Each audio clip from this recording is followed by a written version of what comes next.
So we've currently got my class 31 locomotive number 31327 in the works at the moment for repairs and modifications.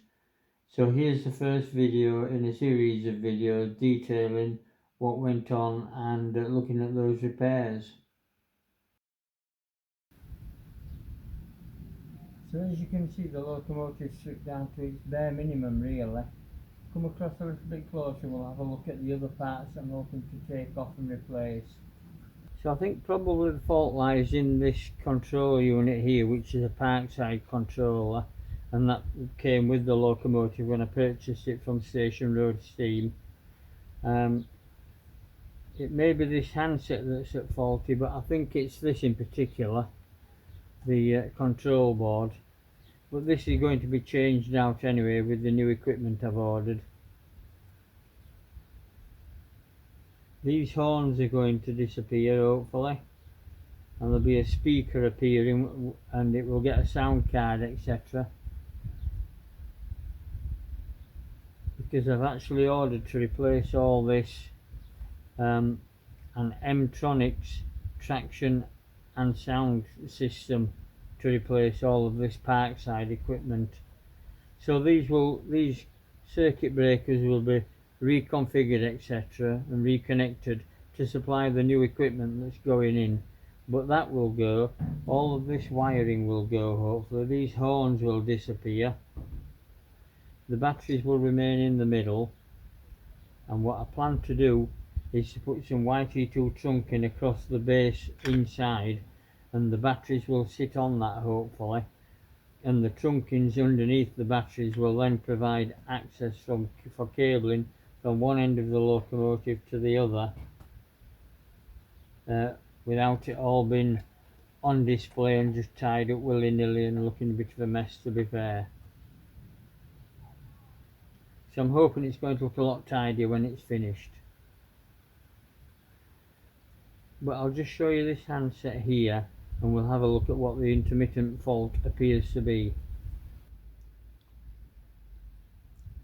So if we look at this controller here, then the fault manifests itself in particular if I show you the forward and reverse switch there.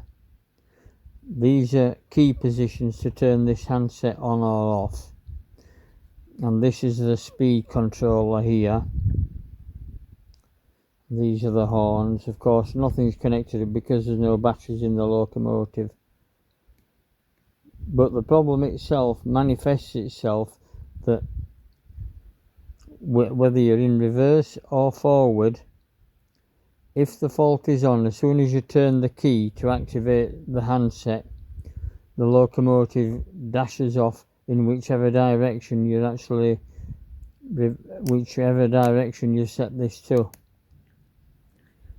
So if this locomotive was sat in the steaming bays, etc., on a high level track or something like that, and you put the key in and turned it on, if it was in reverse it would just set off at high speed across the steaming bays, etc., and possibly off the end of a traverser. So it's very dangerous in that sense. Likewise in forward, and you don't have to have the speed controller turned on at all. That's set at 0, and as soon as you turn the key, the locomotive is in full speed forward or reverse, whichever way this lever is actually set. So that's the manifestation of the fault that appears on it when the fault is on, but it's not always there. It's an intermittent fault. So I'm not sure whether the fault lies in this handset or in the controller on the locomotive. I think it's probably the controller on the locomotive.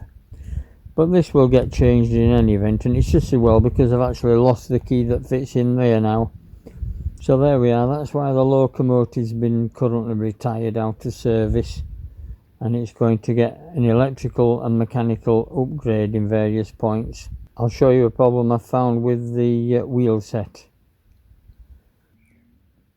So this is one of the bogies then for the locomotive, and the issue with this particular bogie at the moment is if I tip it up onto its driven wheel, that wheel is driven via this cogwheel from the motor.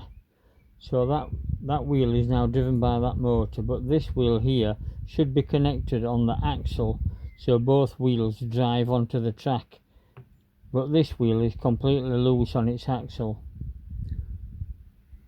so that won't be giving any power at all to the locomotive, and may be straining the motor to some extent. So I need to arrest that, and I think I've had a look at one of these before. I don't know whether it was that one or not, but I Loctited one of these wheels back onto its shaft because it was spinning like that at one time, one of them. So what I've noticed this time, well, I've just had a quick look at these, I think there may be some kind of a little grub screw on the outside of the wheel locking it onto the axle, because if you look at this one here, that one has also got some play on its axle. If I lock this driven wheel up here, that one is still turning. Maybe you can hear it going against the shoulder.